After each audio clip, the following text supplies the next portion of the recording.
It's time now for the PHL 3 o'clock news on this Thursday afternoon, June 11th, 2015. Good afternoon, everybody. I'm Peter Wiggins here. Top news headlines at 3 o'clock here on this Thursday afternoon, going into Thursday evening here. And our top story at 3 o'clock here is in New York, where hundreds of law enforcement agents searched for two upstate New York prison escapees focused their search on Thursday on a heavily wooded area just a few miles from the Mexican security facility where they broke out last week, police said. The U.S. has considered opening additional bases in Iraq bases that would be similar to the one the U.S. announced yesterday in Taquadam, the Pentagon confirmed on Thursday. In New York, Rupert Murdoch, the 84-year-old media baron, will hand over the chief executive reins at entertainment conglomerate 21st Century Fox Incorporated to his 42-year-old son, James, a source familiar with the situation said on Thursday. London, British actor Christopher Lee, who appeared in more than 250 films, including director of movies from the 1950s and 1960s and Lord of the Rings trilogy, has died at the age of 93. China's ex-security chief Zhao Yongkang has been jailed for life, the most senior politician to face corruption charges under communist rule. What's even more astonishing is that the prominent leaders still say things in very public forums and uproar over a British Nobel laureate's public comments about women in science fellows to his resignation on Wednesday. In Beirut, in a three-way war ravaging Syria, should the local Al-Qaeda branch be seen as a lesser evil to be wooed Reverend bomb. A French prosecutor said that Thursday that the co-pilot of a German Wings plane maybe had been depressed over the fears that he was losing his eyesight and would be no longer be able to fly when he deliberately crashed the plane into the French Alps in March, killing more than 50 people.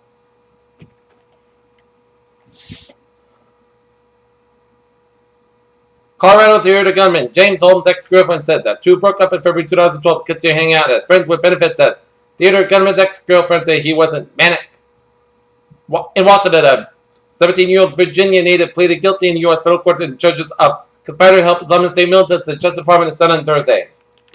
In Washington, the International Monetary Fund on Thursday said major differences remain with Greece over the agreement to save the country. Retail sales increased 1.2% last month, reflected broad-based gains from car dealers to clothing outlets to department stores after 0.2% advance in April, according to the data of Thursday from the Commerce Department. New claims for unemployment benefits in the United States rose by 2,000 last week to 279,000 and remained at the lowest levels in 15 years, the Labor Department reported on Thursday.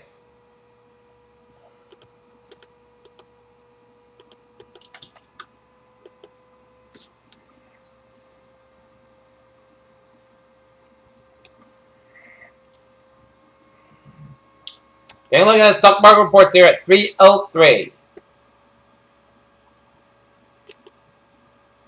Dow closed 18,059.36, up 58.96.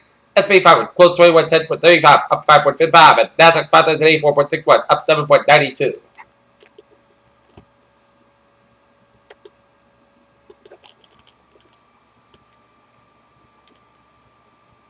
In Norfolk, Virginia, a regional fisheries panel has approved a plan to protect coral reefs from North Carolina and New York from fishing techniques that could cause them harm.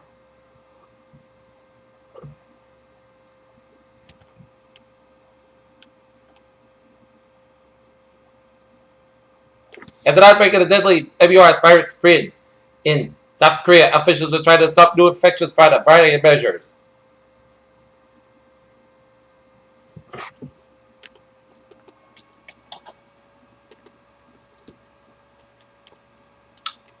They look at New England Insulars here at 304. West Greenwich, Madame, here at 970 Hawkins Hill Road. Pull wires down.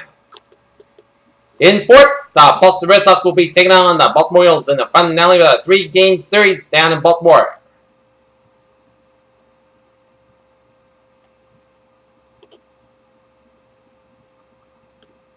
When LeBron James settled in with a session with the media on Wednesday, a few reporters were itching to ask him about something completely removed from the Stuart Poor performance in the NBA Finals so far. Atlanta Braves pitcher Julio Teheran hit center Matt Kemp with a pitch popped into both bullpens to clear in the first inning. For the first time since the media was allowed to view organized team activities, Malcolm Butler was on the field for the secretary with the rest of the Patriots teammates. Take a look at this afternoon's baseball scores. Atlanta Braves leading the San Padres 2-1 in the bottom of the 7th inning here, and the Cleveland Indians shut out the Seattle Mariners 6-0 here. PHL News Time 3:05. Dive it off our travel report here on this Thursday.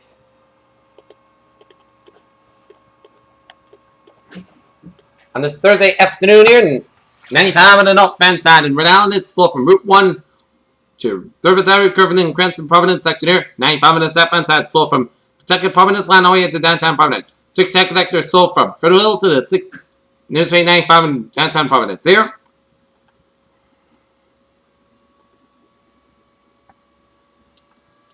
And 146 on the northbound side, slow after Route 99. 126 in Lincoln, North Smithfield area here. Bourne Bridge on the southbound side. A little slow. We got an accident on Route 20 on the northbound side before the Bourne Rotary and Bourne. So expect some delays here. Route 3 to the southbound side. It's slow from Route 18 in Weymouth to Derby Street in Hingham. Southeast Expressway on the southbound side. Slow from the Mass Pike all the way out to the Braintree Split. Southeast Expressway on the northbound side. Slow from Route 203 to Morrissey Boulevard in Dorchester here. Stephen Hill Tunnel slow on both ends from Zakin Bridge all the way to Mass Pike. Mass Pike both ends slow from Logan Airport all the way out to Route 93. 128 on the southbound side, slow from Route 3 in Woburn all the way out to Route 3 in Burlington, Massachusetts, and then hit the brakes again from Route 2 in Lexington all the way out to Route 135 and Needham on Route 128 here. 128 on the northbound side, slow from Highland Avenue in Needham to Route 9 in Wellesley here.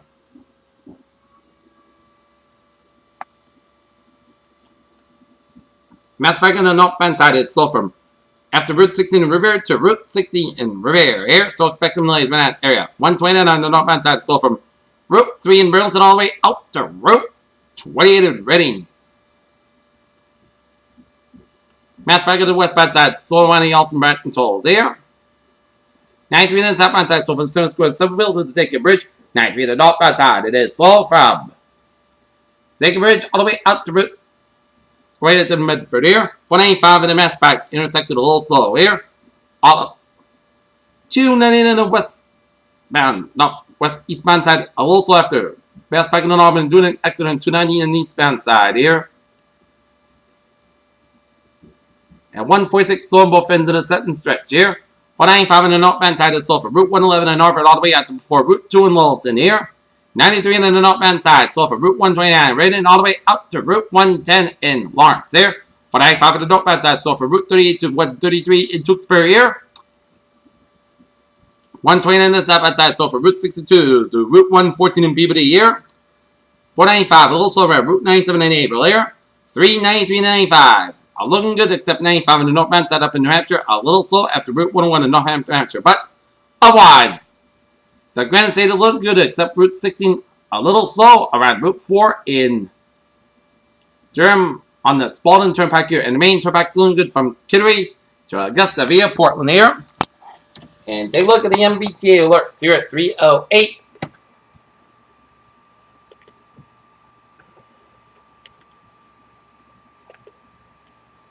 Green Line experiencing minor delays between Leachman Park Street due to a disabled train.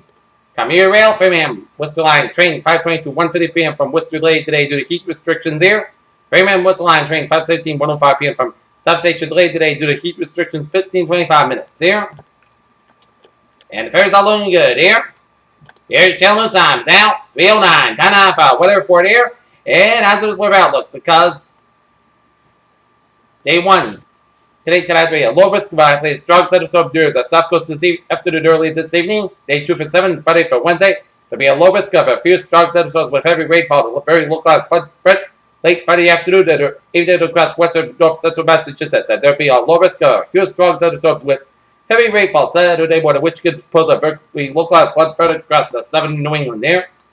Alrighty, let us take a look at our 7-day forecast. It goes like this here. And looking at the radar, and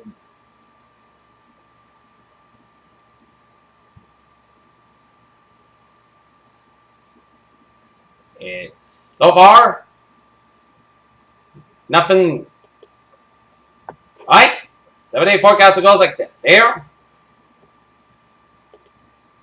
For this afternoon, a slight chance of showers and thunderstorms. Put South got about 90 degrees. Southwest with about 10 miles per gust size, 23 miles on. Chance of precipitation 20%. Tonight, Podcast got low at 6 degrees. Southwest with about 6 miles per company there. For Friday, both sides got about 86 degrees. Slightly favorable wind Kevin Separate Friday 10 miles Friday afternoon here. Friday night, chance of showers and thunderstorms made after 3 a.m. Petrified after 4 a.m. Otherwise, most guys got low at 6 degrees. South with about 7 miles per gust size 20 miles an hour. Chance of precipitation 30%. Saturday, chance of showers and thunderstorms made before 5 p.m. Petrified before 8 a.m. was. Most guys have about 81 degrees. Southwest about 6 miles per over the afternoon. Chance of precipitation 50%. Cyan, podcast got low at 58 degrees. Sunday, podcast got about 79 about 55 degrees. Monday, podcast got chance of showers at Monday night. High about 78, about 59 degrees. Chance of precipitation is 30%. Tuesday, chance of showers, but most got about 8, about 62 degrees. Chance of precipitation is 30%. And for Wednesday, podcast got about 79 degrees. Normal temperature at 3:11 p.m. 84 degrees with fair skies. That's me for the Peter Chill 3 o'clock news, and it's June 11, 2015 on Thursday afternoon. Please have a good evening with goodbye. Day 2. We'll see you for 11 o'clock late night report. Have a good evening.